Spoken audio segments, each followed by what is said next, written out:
Welcome to Jignasa channel. Today's story is the mystery account.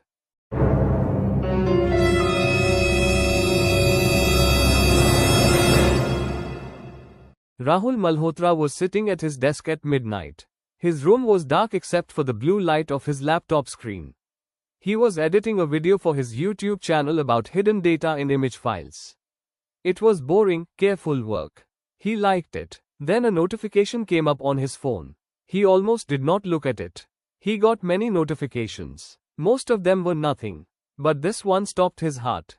Atlitovsky has posted for the first time in 2 years. He sat very still for a moment. Then he picked up his phone with both hands. The post was a single line of text. No image. No hashtags. Just words. What I thought was gone was only waiting. Rahul read it 5 times. He knew that voice. He knew those words. He knew the way she used the word waiting like it was a living thing, not just a description. He had read thousands of her posts over 2 years. He would know her writing anywhere. But Shreya had deleted this account 2 years ago. He had watched her do it. He had been on the phone with her when she pressed the button. He had heard the silence afterward. He commented on the post. He wrote, "I know this voice. This is real." Then he put his phone down and did not sleep. The next morning, Geeta Nair arrived at the offices of her internship news website at 9 o'clock. She was monitoring trending social media content, which was her job as an intern. It was usually dull. She catalogued things and wrote short summaries for her editor. Then she saw Atlitovsky in the trending list. She had followed that account 2 years ago. She had read every single post. When it disappeared, she felt the loss like something personal, even though she had never met Shreya. Good writing does that to people. She clicked on the account. She read the new post. She scrolled down to the comments and saw Rahul's comment. "I know this voice. This is real." She tapped on his profile. He had a small YouTube channel about digital forensics. He was from Delhi. He had commented 7 seconds after the post went up, at 12:03 in the morning. She sent him a direct message. She wrote, "You left a comment on Atlitovsky last night. Do you know who is behind this account? I am a journalism student and I am trying to find out." He replied in 4 seconds. He wrote, "Yes, we need to talk. Where are you?" She wrote, "Delhi, Connaught Place area." He wrote, "There is a chai shop on the inner circle near the bookshop. Meet me there at noon. Come alone and do not post anything about this yet." Geeta looked at the message for a moment. A stranger was asking her to come alone to a meeting based on a social media comment. Every sensible instinct said no. She went anyway. They sat across from each other at a small wooden table. Rahul had dark circles under his eyes and a paper cup of chai he was not drinking. Geeta had her notebook open. "Tell me what you know," she said. Rahul told her about Shreya.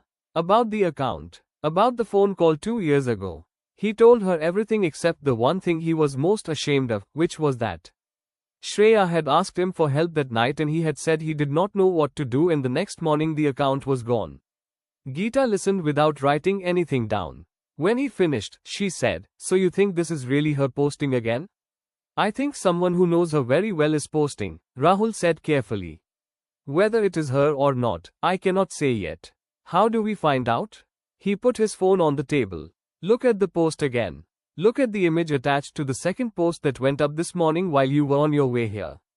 Geeta looked. The second post was a photograph of a Delhi rooftop at dusk. Orange sky, a water tank, the edge of a city. "It looks like any Delhi rooftop," she said. Rahul shook his head. "It looks like any Delhi rooftop. But photographs carry hidden information called metadata. GPS coordinates, timestamps, device information. Most people do not know this. I do." He had already extracted the metadata. He showed her his screen. There were GPS coordinates embedded in the image file. "Someone left these coordinates on purpose," he said. "This is a message, not to the 340,000 followers. To whoever is paying close enough attention to look." Geeta stared at the coordinates. "Where do they lead?" Rahul told her.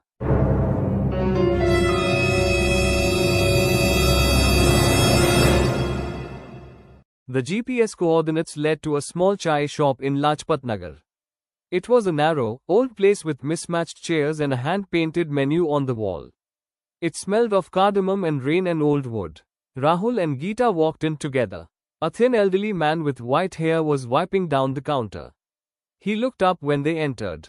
Rahul showed him a photograph of Shreya on his phone. He said, "Did you know this person?" The man looked at the photograph for a long time. Then he nodded slowly. "Shreya," he said. "Yes. She used to come here. That corner booth. She would sit for hours writing in her notebook. Very quiet girl. Very serious eyes. When did you last see her?" Geeta asked. "About 2 years ago," he said. "She came one last time. She looked upset. She sat for about an hour and then she left. But before she went, she gave me something and asked me to keep it safe. She said someday someone would come asking about her and I should give it to them." He went to the back and came out holding a small brown envelope. He placed it on the counter. He said, "She told me the right person would know what to do with it." They opened the envelope outside on the footpath. Inside was a small brass key and a folded note. The note was in Shreya's handwriting, which Rahul recognized immediately. "If you are reading this, then someone I trust found the coordinates. The key is for locker 114 at New Delhi railway station." The notebook inside explains everything. Read it carefully. Be careful with the last 2 pages. They took the metro to New Delhi railway station. The locker room was loud and crowded and smelled of luggage and diesel. They found locker 114 in the 3rd row. The key turned on the first try. Inside was a small blue spiral notebook. They sat in the station's waiting area and read it together. Rahul held the notebook. Geeta read over his shoulder. The first half of the notebook was filled with Shreya's poetry. Her handwriting was careful and small. There were crossing out and rewrites, the evidence of someone who took words seriously. Then the notebook changed. About halfway through, the poetry stopped and the notes began. Lists of names, dates, amounts of money, references to documents, a hand-drawn diagram of a company structure with a company name at the top. Skyreach Edu Media Pvt. Limited. Below the diagram, Shreya had written, "They own everything I ever made. They threatened my family. I have no choice right now. But I am keeping this record. One day it will matter." Then, 2 pages from the end, she had written, "The contract clause is on page 11. I have included a photograph of the original document. I have also written down the names of 3 other creators who told me the same thing happened to them. They were too afraid to speak. Maybe by the time someone reads this, they will be ready." The last page had 2 lines. "The folder on my laptop is called When You Are Ready. Only Ria knows where the laptop is." Rahul looked up from the notebook. "Ria," he said quietly. "Who is Ria?" Geeta asked. "Shreya's younger sister," he said. "She is 16 now. She must have found the laptop." He was quiet for a moment. Then he said, "She is the one posting. She has been running the account this whole time."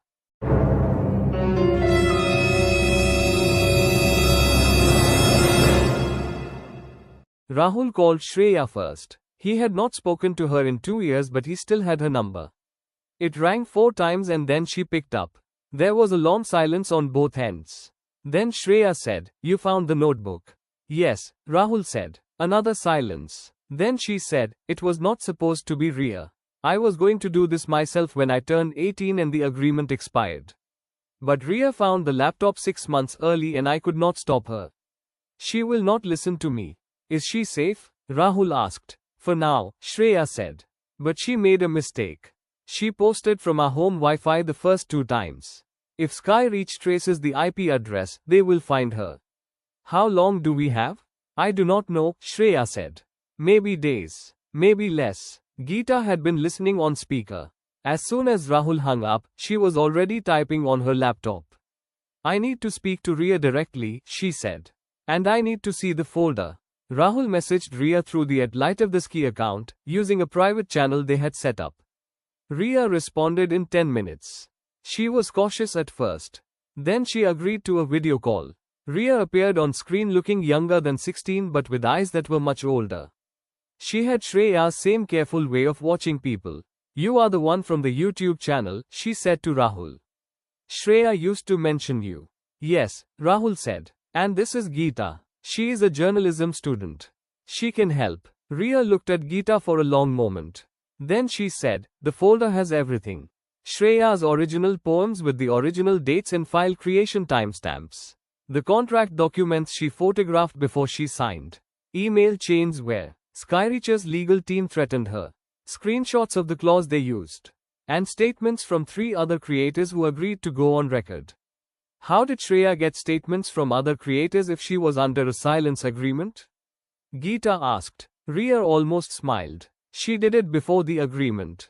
In the 2 days between when she got the legal threat and when she finally signed, she contacted everyone she could find. 3 people replied. She kept their messages in the folder. Geeta wrote this down. This is good, she said. This is very good. This makes it a pattern, not just one person's story. Can you share the folder with us? That is what Didi prepared it for, Rhea said. Didi means older sister. She used the word softly, the way you say something you have been holding carefully for a long time. While Rhea was preparing to share the files, Rahul was running a check on the @LightOfTheSky account activity. He was looking at the technical fingerprints of the recent posts. Which devices? Which networks? Which times? He found what he was looking for and his stomach dropped. He called Geeta over. Look at this, he said. The first 2 posts had been made from an IP address in South Extension, Delhi. South Extension was where Shreya and Rhea's family lived.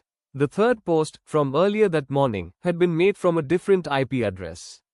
A mobile data connection, harder to trace. Rhea had realized her mistake after the second post and switched to mobile data. That was good, but the first 2 posts were already traceable. If Skyreach has a good tech team, Rahul said, they already know the home address. Geeta looked at him. How long before they act on it? He checked the time. If they filed for a court order this morning, he said, we have maybe 48 hours before the account is taken down and Rhea gets a legal notice. Then we have 48 hours, Geeta said. She closed her notebook and opened her laptop. Let us get to work.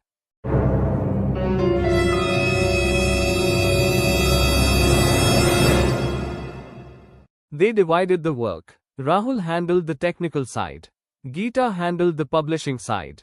Rhea handled the account. Rahul's job was to make the files impossible to erase. He took the entire folder that Rhea shared with him and began distributing it. He uploaded copies to 3 different cloud storage services under different accounts. He used the Wayback Machine to archive every post from @LightOfTheSky with a permanent public timestamp. He sent encrypted copies of the contract documents to 2 digital rights organizations in India that he had contacted through his YouTube channel work. He also sent copies to a journalist contact in Bangalore who he trusted, with a note saying, do not publish yet. Hold this. If something happens to the original source, you have the documents. Each copy was a seed. You could pull down the account.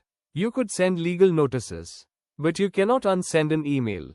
You cannot remove a file from a server in another city. You cannot unarchive something from the Wayback Machine. The more copies existed in different places, the less power any single legal order had.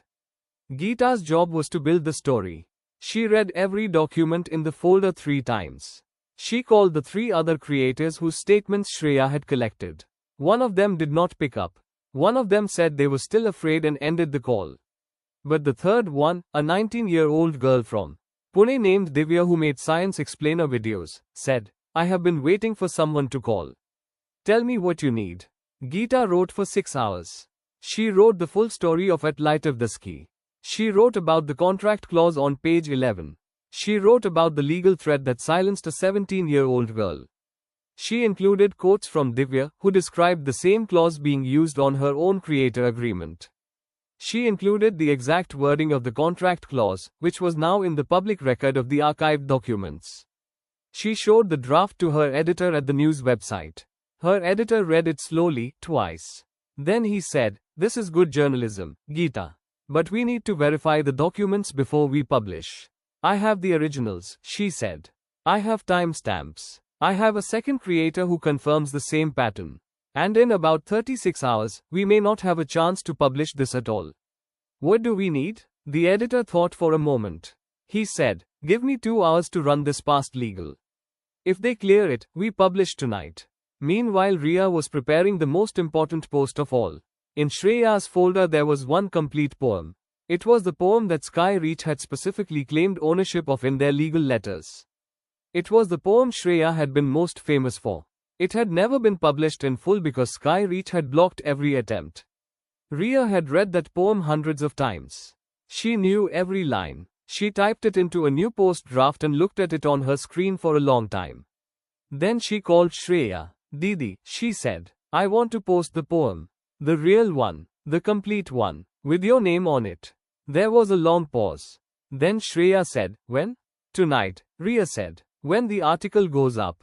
At the same time, so that it cannot be stopped. Another pause. Much longer this time. Then Shreya said, yes. Do it. At 11 o'clock that night, Rahul got an alert on his phone.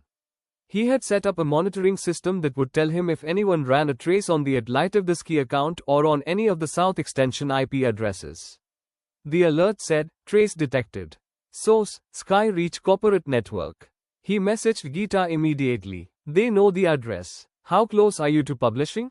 Her reply came back in 30 seconds. Editor cleared it. Legal cleared it. We go in 1 hour. He messaged Ria. 1 hour. Stay off the home Wi-Fi. Use your phone data only. Are you ready? Ria replied with one word, ready.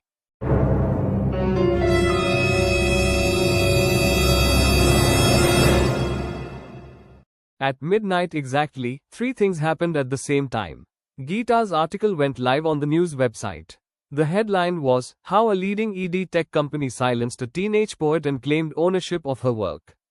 Rahul pushed the final batch of documents to every archive and digital rights organization he had contacted.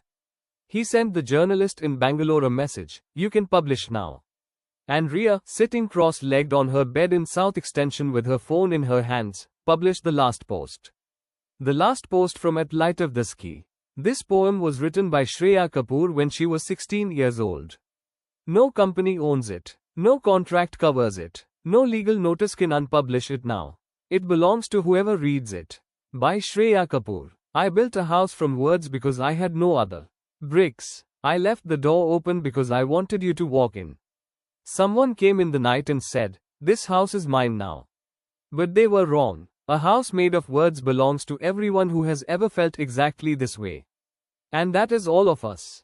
All of us. The post got 50,000 shares in the first 2 hours. At 2 in the morning, Skyreach's lawyers sent a legal notice to Atlitovsky demanding the account be deactivated immediately and all posts removed. By then the article had been republished by 4 other news outlets. The poem had been screenshotted and shared so many times that searching for the first line now returned over 200,000 results.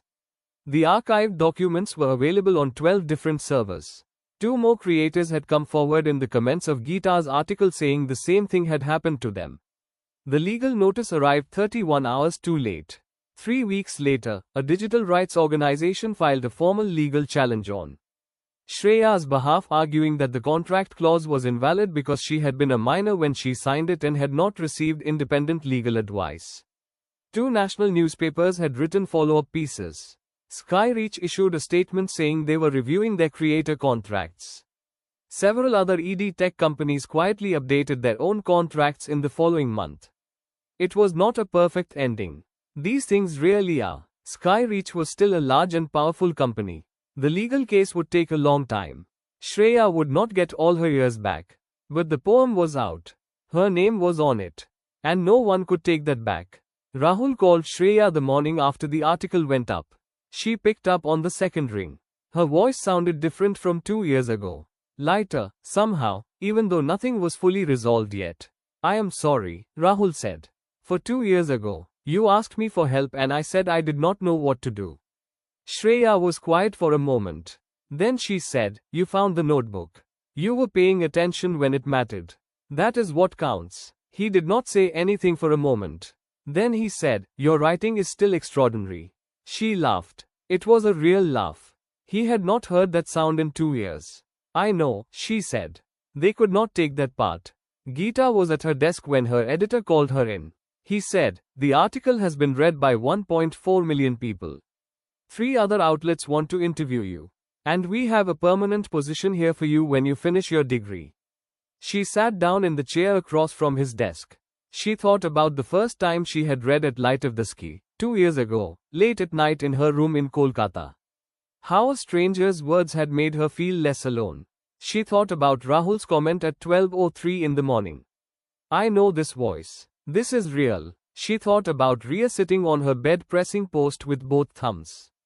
She said, yes, I will take it. At Lighterwhiskey posted one more time, 3 days after the poem. Thank you for reading. This account will go quiet now. Not because someone forced it to. Because the work is done. There is a difference. Yojak Chin. Shreya. The account went silent. But this time, the silence was chosen. And that made all the difference in the world. Hope you enjoyed the mystery story. Please like, share and subscribe our Jignasa Smart Entertainment channel. Thank you.